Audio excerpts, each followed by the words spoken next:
I'll be reacting to Mother of the Goddess Dormitory episode 5. I'll be reacting to its uncensored version, and I'll be watching it from Crunchyroll. I mean, The Verb, which has a Crunchyroll and Hive combo. But without further delay, I'll be starting my reaction in 1, 0, go. Oh, hell yeah. I am pumped up for this. Yo!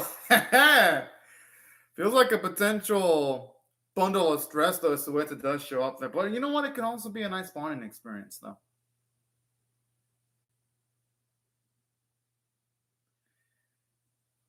Maybe she's just a nervous Serene, and that's why she doesn't want to go.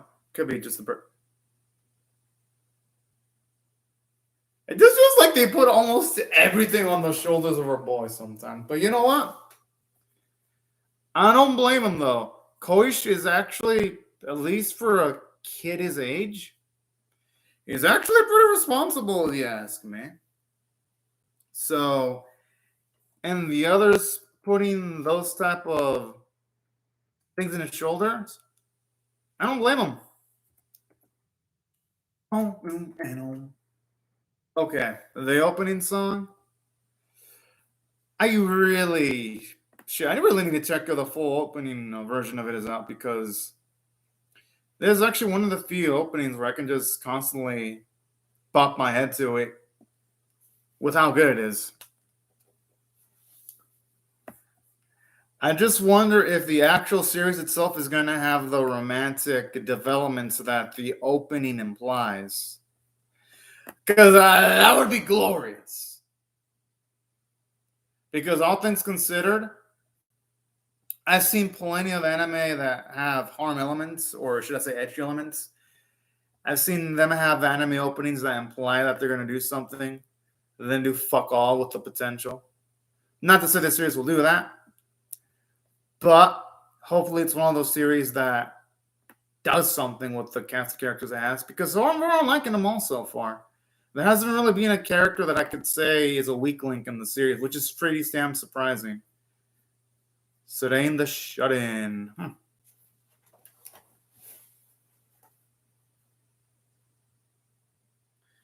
Maybe it's a personal issue that Serene's dealing with regarding family issues. That's an interesting. That's not her. No, Serene never.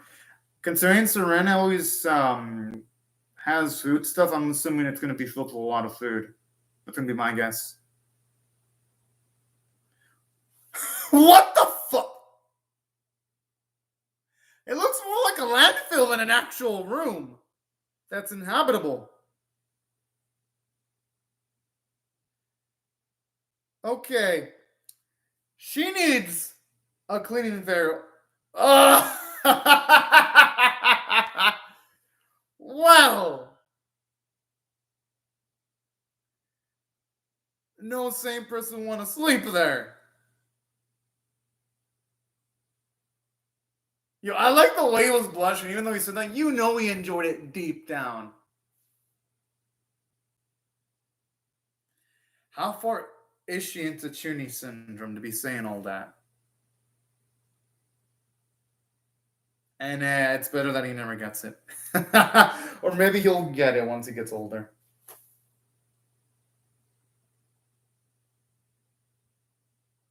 Hey, you know, he could take advantage of that. And actually get to the root cause of Serene's problem.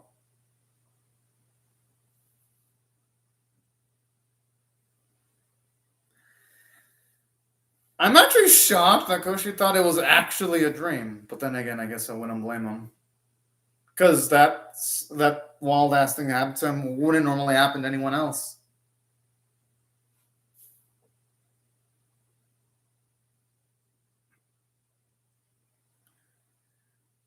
The thing is, though, she's going to have to expand her horizons eventually.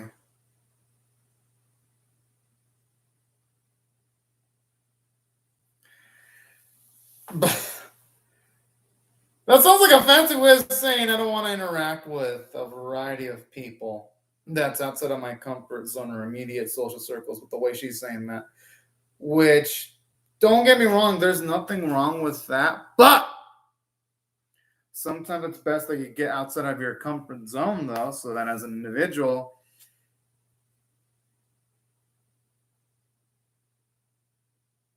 that just sounds like they're further enabling her, though. But I mean, I guess it is baby steps.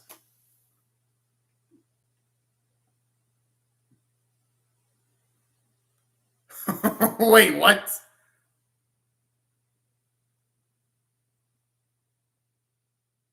Okay, now, shit, I was under the impression that she moved in there and some of the others were in there before that, or before her, but okay. I guess that does explain a lot. It's kind of.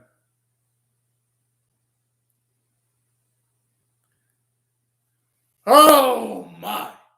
Is she? No, no. There's no way she's gonna make a romantic advance. I like how it all became GBS design. It's fucking cute.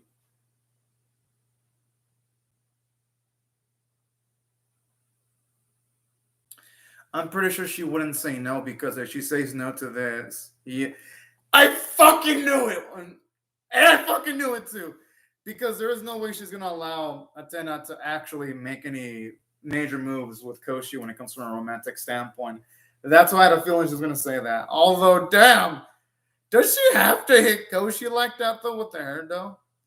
That's no, don't get me wrong. I did say the series has no weak characters, but if I had to mention the weakest link, it is definitely Sweats as a character because it's like, at least in that instance, I don't think about.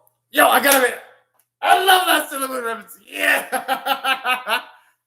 Although Sokka would definitely normally wear more clothing though. But I love that though, a little twist on it.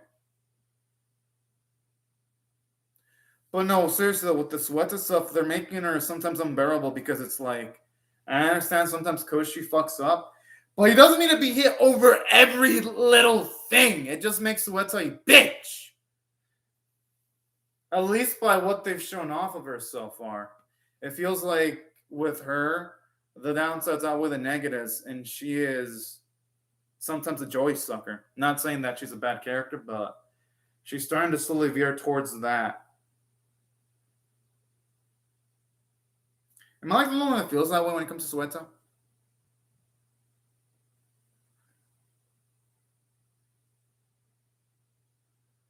Jeez! Oh my! Definitely some AT plus activities going on there. Yo!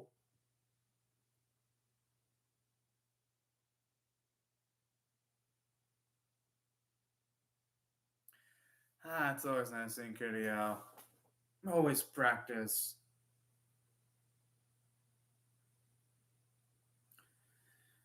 I think our boy should consider practicing that too. I'm pretty sure she wouldn't mind teaching Koshi either.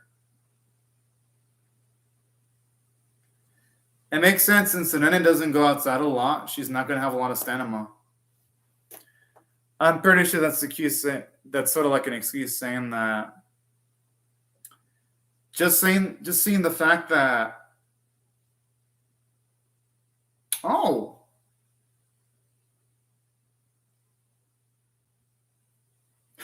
I gotta be afraid it looks gorgeous with that outfit. Yo, I'm gonna actually make some pretty damn beautiful sailors. What was it? Was it Jupiter or Saturn? I know it's one of those two. It's been a while since I've seen Sailor Moon. Saturn. I think it's Saturn because Jupiter was the one with the orange.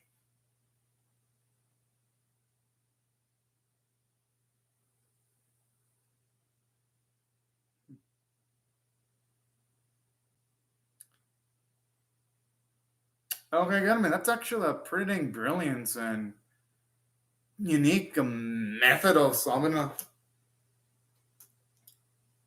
pretty tricky situation.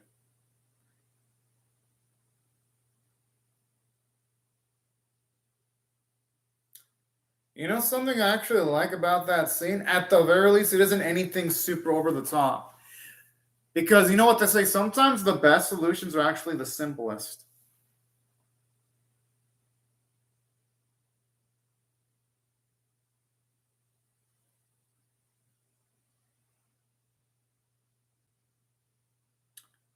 Damn, where do you use to make it sparkle that much? It looked good.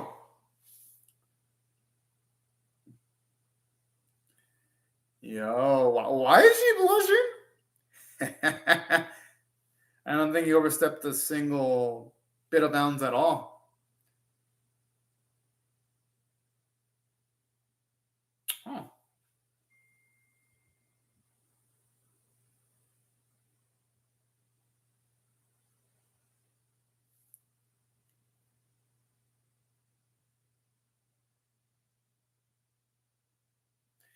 I wonder what's up with the production malice, because when she's going up the stairs, you see her jacket move, but her body is moving itself. Don't get me wrong, it's a good scene, but you can definitely tell the production budget took a hit this episode, because last week it was beautiful with a lot of fluid animation. I don't know what happened between this week and last week.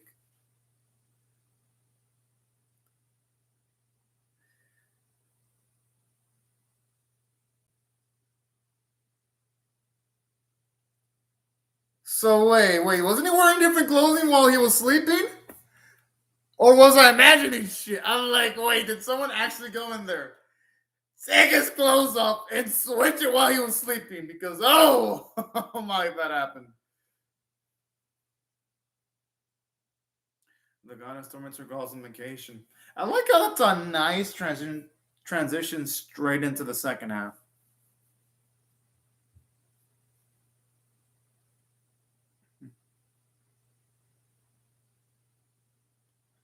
I mean, hey, it's too late now. Maybe they can have a fun experience with it.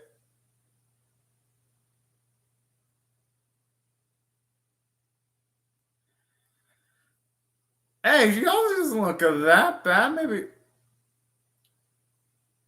it could be worse. At least it. Oh.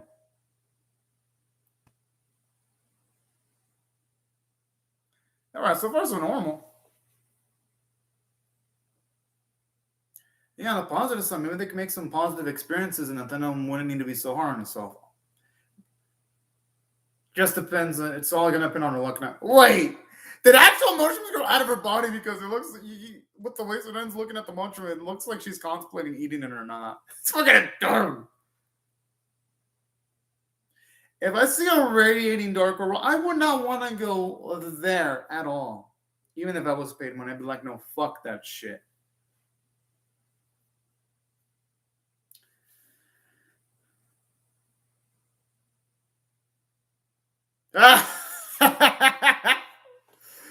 Oh man, it looks like she's about to hurl. Oh my! A continuation from last. Hey, that time it wasn't really his fault. She kind of does look like Medusa a little bit with the glowing eyes. Okay, at the very least, this time she's actually. Wait, she's actually in the mushroom. Oh, yo, I am actually shocked at Sonetta's bravery there. But all jokes aside, I like how at the very least this time it wasn't just Koshi limited to the physical abuse by Suetsu. I like how you also saw Kiraya get a few blows from the hair too. Now that's how you mix up that trait joke and make it into something decent. I'll give the episode some credit for that. I'm still didn't like the first few bits where they used the Suetsu hitting Koshi joke bit because, again, you see that shit in a lot of ecchi anime. Too many to freaking count. But regardless, at least the second half is leaps and bounds better than the first half so far. I do like that there, though. With Athena, she's definitely matured quite a bit.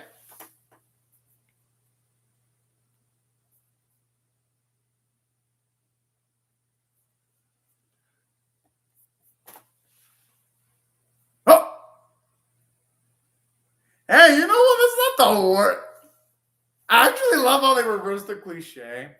Usually it's the male characters that try to peep, and not the female ones. And I'm pretty sure the towel is going to probably fall off, though, somehow.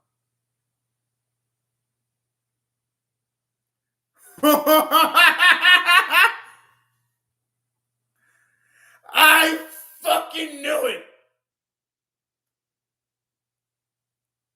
Okay, how does Athena even carry those? She didn't even have any clothing on, so how is that even possible?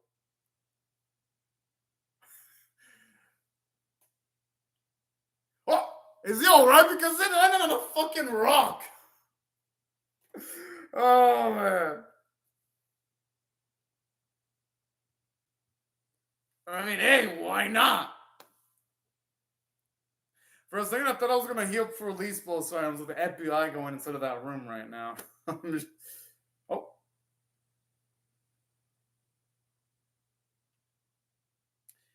I doubt that. Whoa. For his sake, I hope Suetsu's asleep, because if she were to see the... Oh, boy. She'd probably have a heart attack. Or not a heart attack, but probably the biggest panic attack she'd have in her...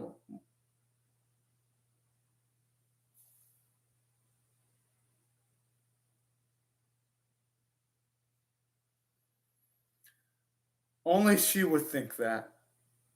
And plus, Athena isn't the type to be into that paranormal stuff. At least from what the first episodes have shown up when it comes to Athena's personality.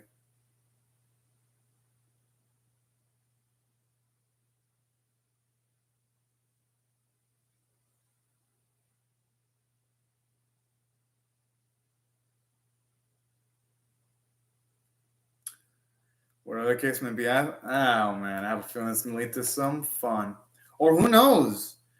They didn't really show Sueta, so maybe Sueta and Athena are looking at the haunted place together, because Sueta didn't mention that she did want to go to the haunted area.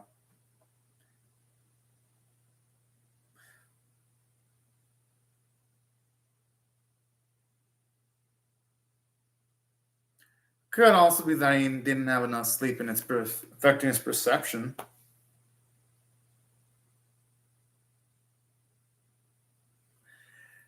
I like how the internet just comes up with like the most extreme explanations.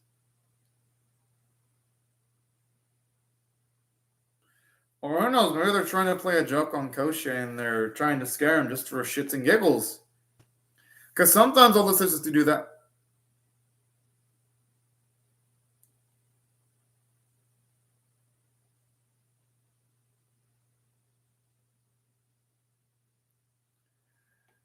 Ah, man. Now, this is the type of wholesomeness I love. That's a good point. Maybe it's one of the reasons why Athena was able to be convinced of allowing Koshi to stay. Well, at least one of the factors.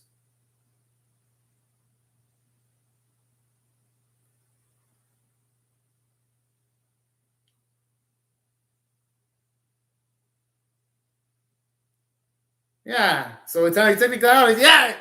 He's only the dorm owner when they're inside the door. Whoa!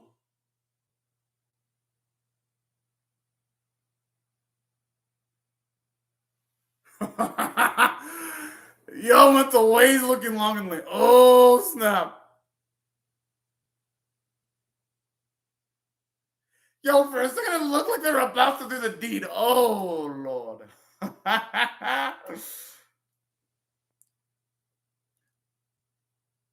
But honestly, if Koshi were to actually do the deed, though, I would prefer it with Sueto, though, considering they're much more similar in age. But anyways, all jokes aside, damn, this second half's amazing. It's by far and above the first half. Even the animation quality is better too. Because of like creativity with the girl with the umbrella, which we all know that's Serene, considering that she'd be the only one that would actually be carrying the umbrella right now.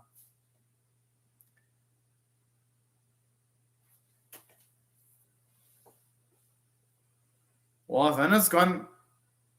Not just that, Athena's probably gotten used to being around Koshi for so long. She probably wouldn't even get nosebleeds unless she were to do something extreme with Koshi. So, that's some substantial growth for her because we see her mature. She's finally getting used to men. Well, at least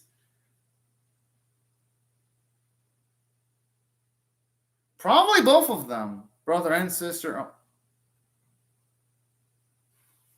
Wait! Yo, where is this going to go? And why are the outlines? Oh, this series. For a second, maybe think something extreme was going to happen. But you know what? I'm cool with this too, though. See Anthony act like an older. Yo, looks like he's about to go for a kick. Oh, son of a bitch! Oh. It does look like that, though. It is an assault, but definitely some potential romance going on there that was prevented.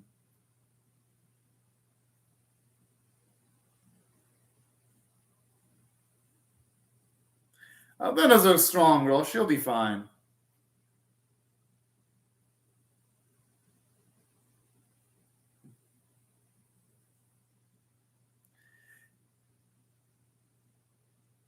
Kind of a shame we didn't get to see Suetsa, though, that much. Do anything fun. But, hey, you know what? At least we get to see it been a character development, so I'm cool with most of this half.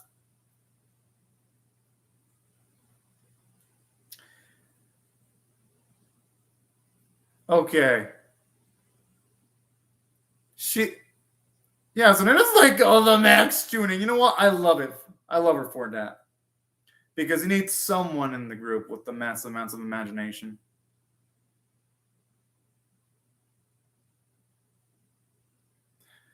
Oh, I'm going to show that. And he showed a lot more.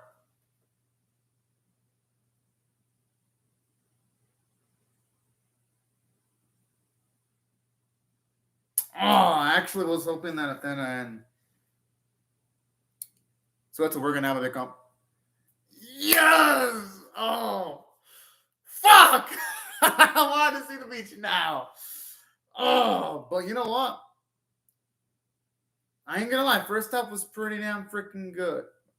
Good, except for the Sueta stuff. And the second half was great. So if I had to rate this episode overall on a scale of 1 to 10, here's what I give the first half.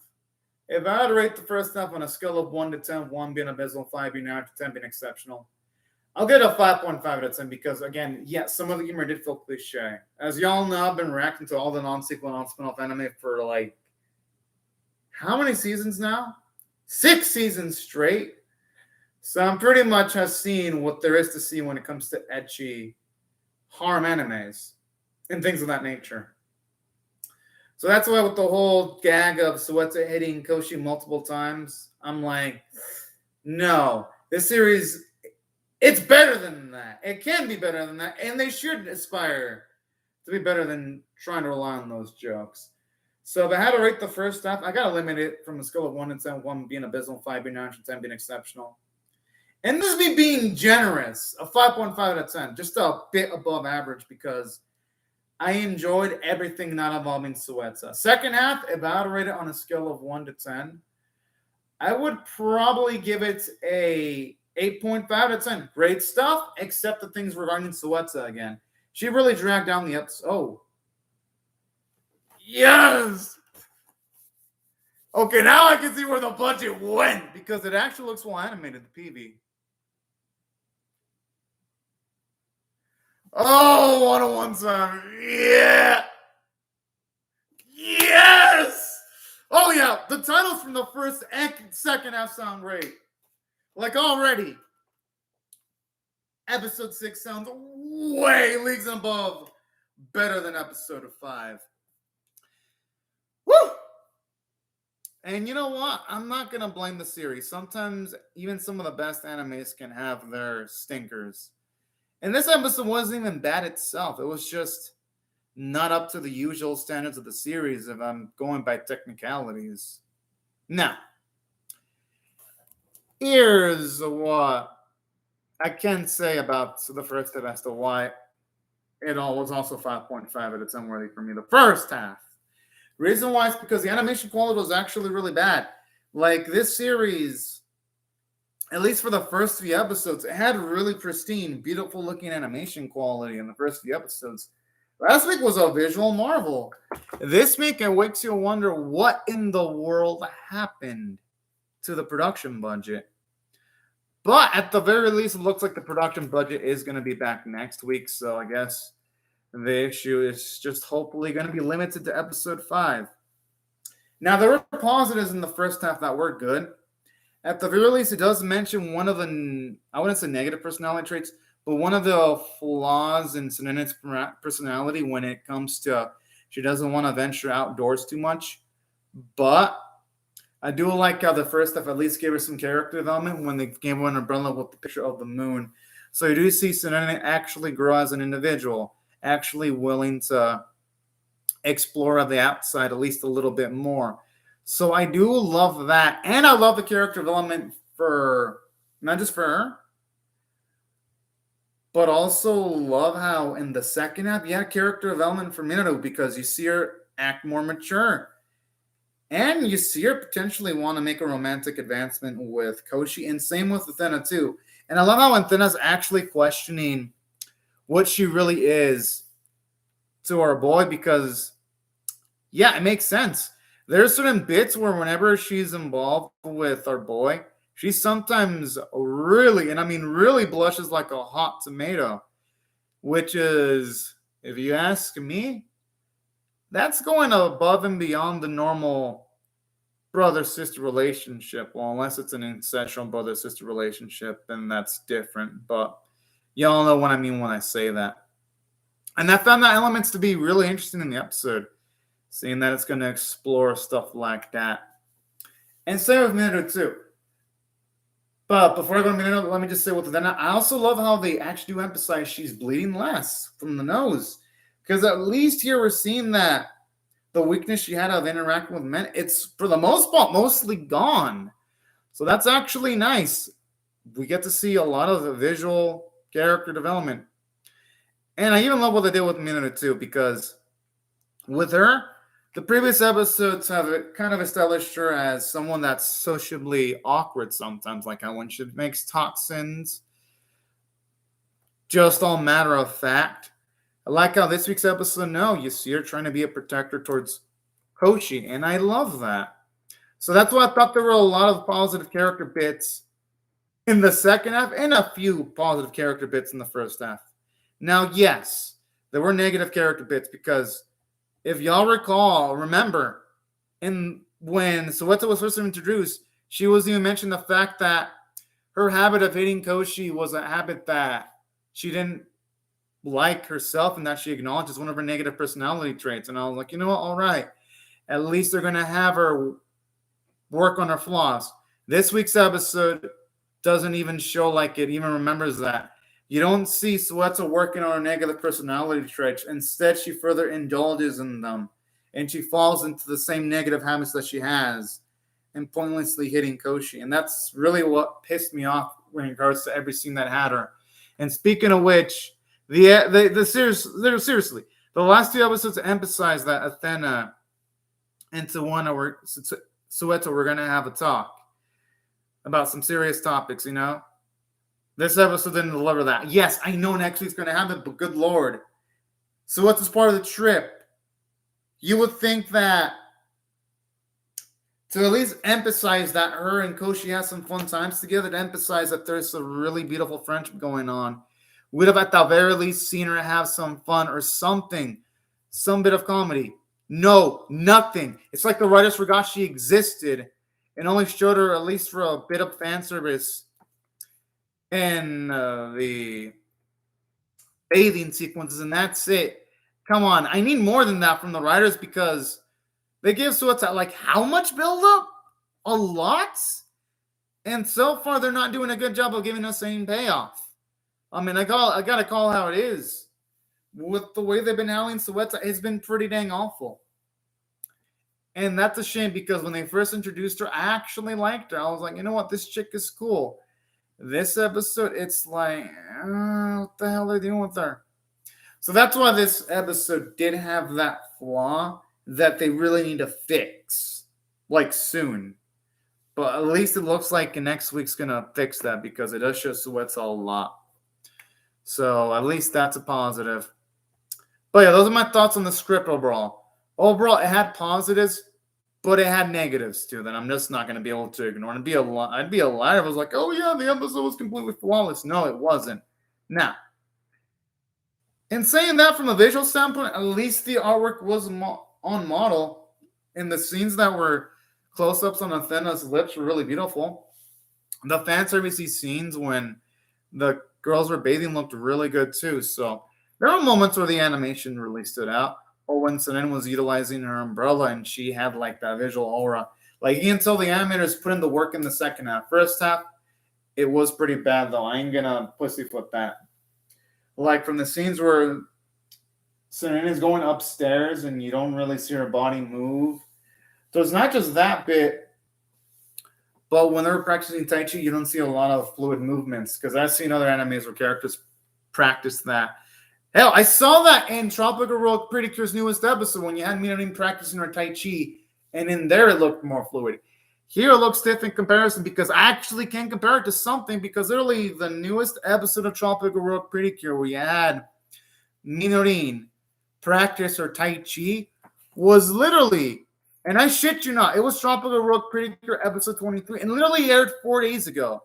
So literally a scene of characters practicing Tai Chi is super, super fresh in my mind. So yeah, first half, really could have used a bit of work. Second half was good enough to the usual standards. So that's why if I had to give it on a grade on a visual standpoint, I'd have to give it overall C-. Not because it's not up to the usual standards of the series. Now, in saying that, the voice performances were great. I ain't going to take anything away from that because everyone tried their hardest. They sounded great.